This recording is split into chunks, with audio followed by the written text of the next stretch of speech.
That's all for sports. Now back to Shayla. Los Angeles has become ground zero in a battle over the use of marijuana and medicine. The county district attorney says medical marijuana dispensaries are breaking the law, and he's going to prosecute them. People who support the medical use of pot are hoping to stop him. Reporter Brittany Glover got a look at both sides of the argument. It's a beautiful day to hit the green at the Montebello Country Club, but these people aren't here for the golf and have a different green in mind. Several peaceful demonstrators gathered in Montebello, holding signs and chanting to keep medical marijuana dispensaries open for ill patients. Safe access now! Safe access now! Inside this building, members of the California Narcotics Officers Association and the district attorney have gathered for a private meeting to discuss closing down illegally operating dispensaries. Many protesters say they rely on these dispensaries to maintain their health, and the only thing county officials are doing is hurting those who need marijuana for treatment. Heath Ledger, Michael Jackson, Anna Nicole Smith were all using these sleeping pills, painkillers, antidepressants, stimulants. If they were using cannabis, they would be alive today. In 1996, California voters passed Proposition 215 to legalize the sale of medicinal marijuana. Since the initiative passed, many dispensaries have opened and operate on nonprofit donations. However, authorities argue that a donation is still a sale, and a sale is still illegal. Newly elected Los Angeles City Attorney Carmen Trutanich says that many of these clinics carry marijuana with high levels of pesticides.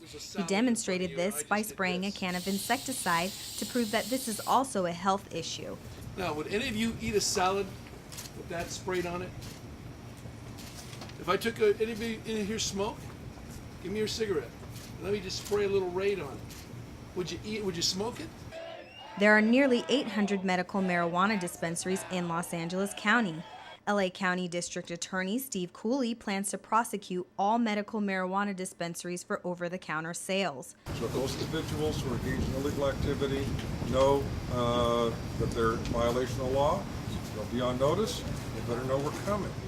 But patients say California voters approved this law for a reason, and the fight is not over. In Montebello, I'm Brittany Glover for Valley View News. Federal authorities have just announced a new policy on the problems with pot law. They are telling states not to crack down on medical marijuana dispensaries unless they are breaking state and federal law.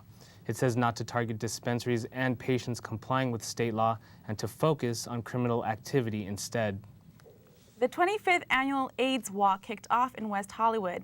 LA's version of the nationwide event had plenty of big corporate sponsors, as well as charity organizations raising money for AIDS prevention and research. There were schools participating as well, including Cal State Northridge.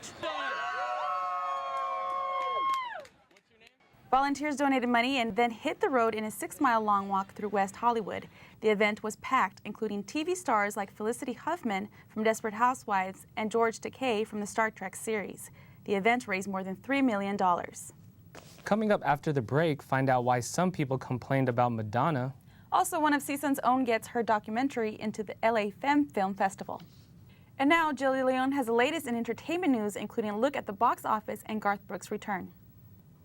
Madonna is being sued for getting into the groove at home. The Material Girl's neighbors have filed a noise complaint against the pop star. They say she uses her $40 million New York City condo as, get this, a rehearsal space. Neighbors say Madge has been blaring music, stomping, and shaking walls for up to 3 hours every day. Building managers have threatened to evict Madonna if she doesn't stop making so much noise. Audiences are wild for the latest Spike Jonze film called Where the Wild Things Are. The Warner Brothers film was the best opening weekend that Jonze has ever had as a director. The movie rang in more than $32 million. Its opening weekend, good enough for first place. The violent thriller Law-Abiding Citizens, starring Jamie Foxx and Gerard Butler, took second place with more than $21 million. Paranormal Activity remains in third place, which is impressive since it's a low-budget film. A film by an associate dean at Cal State Northridge has been selected as an entry for LA Femme Film Festival. Karen Kearns calls her film That All May Be One. It chronicles a group of nuns from the Mother House, the Sisters of St. Joseph of Carondelet. Kearns says she decided to work on the documentary after she read that few women few women are becoming nuns.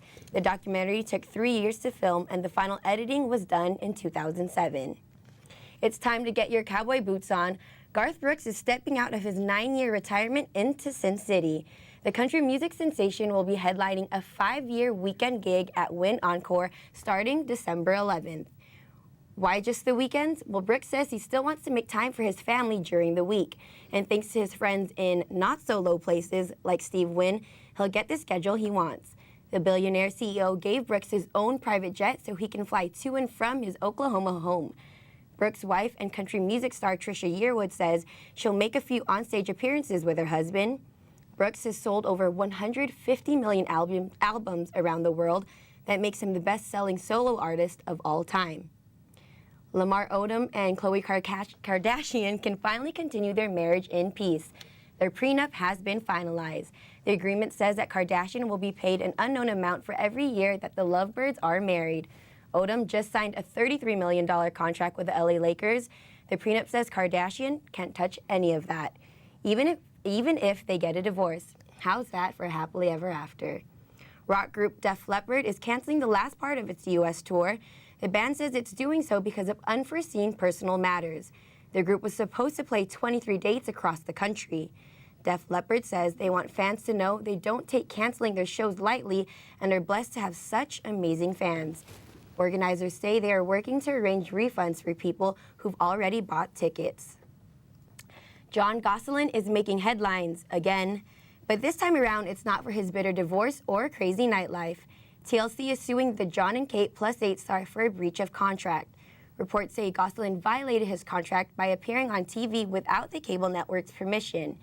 The suit wants Gosselin to abide by the terms of his agreement and return any money he made from other TV appearances. KPFK 90.7 FM celebrated its 50th anniversary with a concert and a fund drive. Valley View News reporter Jacqueline Guzman shows us how community radio stations like KPFK work and are sustained. KPFK 90.7 FM was born in 1959 and is part of the over 100 stations that conform Radio Pacifica, the oldest public radio network in the United States. This year, KPFK is celebrating its 50th anniversary. The station has been alive thanks to the contributions made by listeners. We offer the audience a premium. They could become a member, and with that donation helps us to sustain ourselves during the year. It costs $1 million a year to sustain KPFK.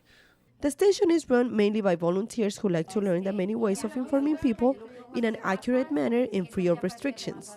I think the potential for this radio station to fulfill what the mainstream media doesn't cover is what drives me to come here and help out.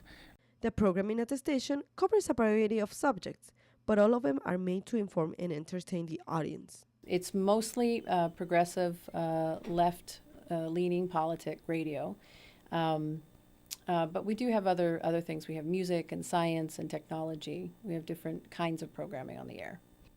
There are over 100 programs here at 90.7 FM KPFK Radio, and the majority of them are being produced by volunteers who want to talk about issues that are not covered by the commercial radio.